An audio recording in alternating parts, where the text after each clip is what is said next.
राम राम मित्रों। Antibiotic GK वाली series में फिर से आपका एक बार स्वागत है। और इसमें हम लोग बात कर जाने चित्तौड़गढ़ के दुर्ग में। हम वही दुर्ग उठा रहे हैं, यहाँ से सवाल बनने के चांस हैं। और आप भी समझते हो इस बात को, चित्तौड़गढ़ दुर्ग से सवाल बनता है साहब। तो चित्तौड़गढ़ दुर्ग की बात कर रहे हैं। आइए, आप सभी का स्वागत है। जो साथी हमारे परिवार में नए हैं वे चैनल को सब्सक्राइब करके घंटी के निशान दबा देना। और टेलीग्राम से इसकी पीडीएफ आपको पहले से डाली हुई है, कला एवं संस्कृति डायग्राम के नाम से फाइल मिलेगी, उसमें से आप लोग ले लें। साथी स्वागत है आपके। बात कर रहे हैं मित्रों हम लोग चित्तौड़गढ़ दुर्ग की। चित्तौड़गढ़ दुर्ग है ये आपके गंभीरी और बेड़च नदी। यहां ध्यान देने योग्य बात यह है कि ये गंभीरी नदी है। अगर आपसे यहां गंभीर नदी पूछेगा तो ध्यान रखना, गंभीर नदी है ये पूर्वी राजस्थान की नदी है, आपको ध्यान रखना।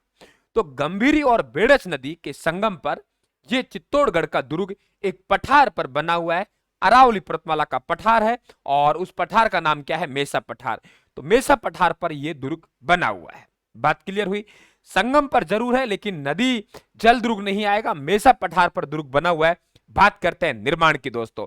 तो निर्माण जो करवाया वे चित्रंग या चित्रांगन मौर्यों ने यह निर्माण करवाया। आप कहेंगे गुरुजी क्या मौर्यों का शासक रहा है? बिल्कुल, यहां चित्तौड़ में मौर्यों का शासक रहा है। और आपसे पूछे मौर्य शासक द्वारा निर्मित राजस्थान का कौन सा दुर्ग है, आपको उत्तर देना है चित्तौड़गढ़ का दुर्ग। और ये चित्तौड़गढ़ दुर्ग आपको पता होगा कि 734 ईस्वी में भप्पा रावल या कालभोज, आप नाम सुनोगा, हरित ऋषि के आशीर्वाद से भप्पा रावल या कालभोज ने 734 में चित्तौड़ के राजा मान मौर्य को पराजित करके चित्तौड़ पे अधिकार स्थापित किया। मान मौर्य पे अधिकार करके चित्तौड़ पे अधिकार स्थापित किया। तो चित्तौड़ के राजा मान मौर्य को पराजित करके 734 ईस्वी में काल जो भप्पा रावल है जो आपके चित्तौड़ पे राज्य स्थापित करता है। एक मान मौर्य का शिलालेख ही पढ़ा होगा जो कर्नल जेम्सटोड आपके कर्नल जेम्सटोड ले गया था, और उसमें अमृत मंथन का उल्लेख मिलता है। अधिक भारी होने के कारण समुद्र में फेंक कर चला गया।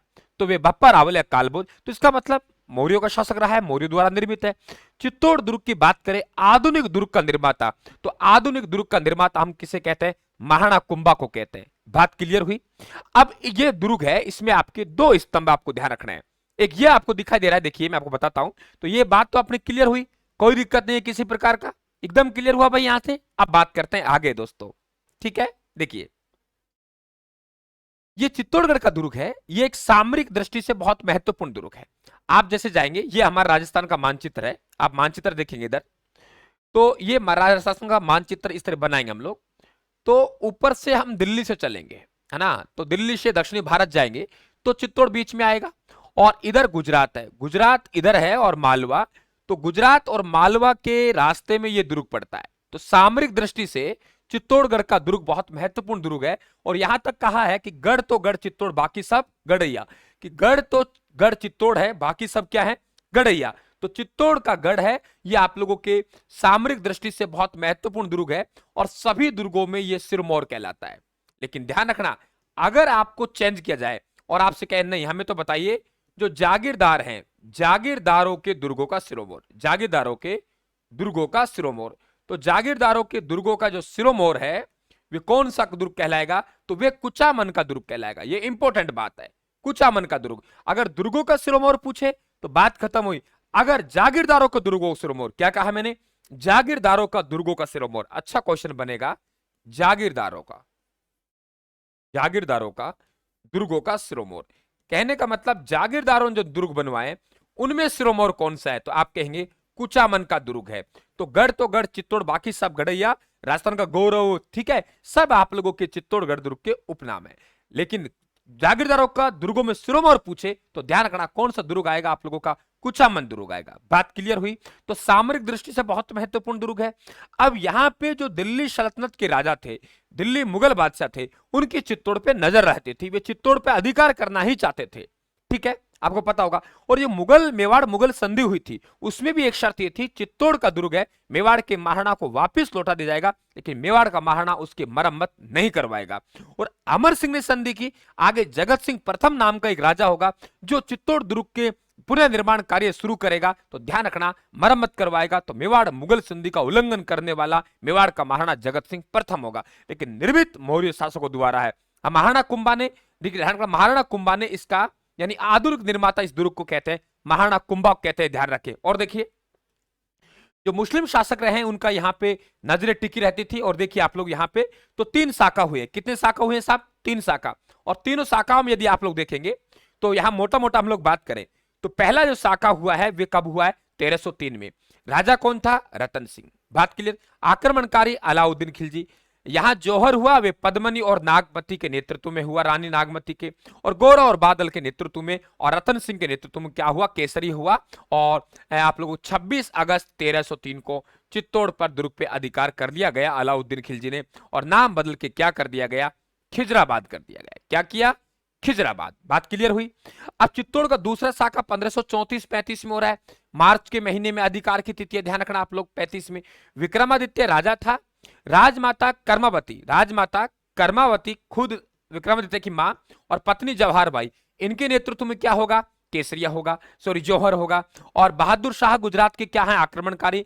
महारावत बाघ सिंह को बुलाया गया जो कि देवलिया प्रतापगढ़ का था, क्योंकि विक्रमादित्य उदय सिंह को यहां से इनके ननियाल भेज दिया गया, वे बूंदी में थे। तीसरा शाखा 1567-68 में हुआ। उदय सिंह राजा थे, आक्रमणकारी अकबर थे। जो जौहर हुआ फूल कंवर के नेतृत्व में हुआ। जयमल फट्टा राठौड़ के नेतृत्व में क्या हुआ? केसरिया हुआ।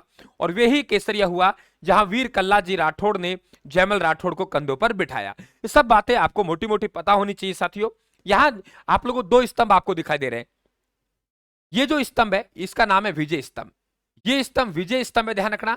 और ये है आप लोगों को कीर्ति स्तंभ, हालांकि मैं अलग से बात करूंगा इनकी। ये कीर्ति स्तंभ है और ये कीर्ति स्तंभ भी जैन है। इसका निर्माण है वे महाराणा कुंभा करवाएगा, ये ध्यान रखना। और भगवान विष्णु को समर्पित है, अलग से इसका एंटीबायोटिक दूंगा। भगवान विष्णु को समर्पित है।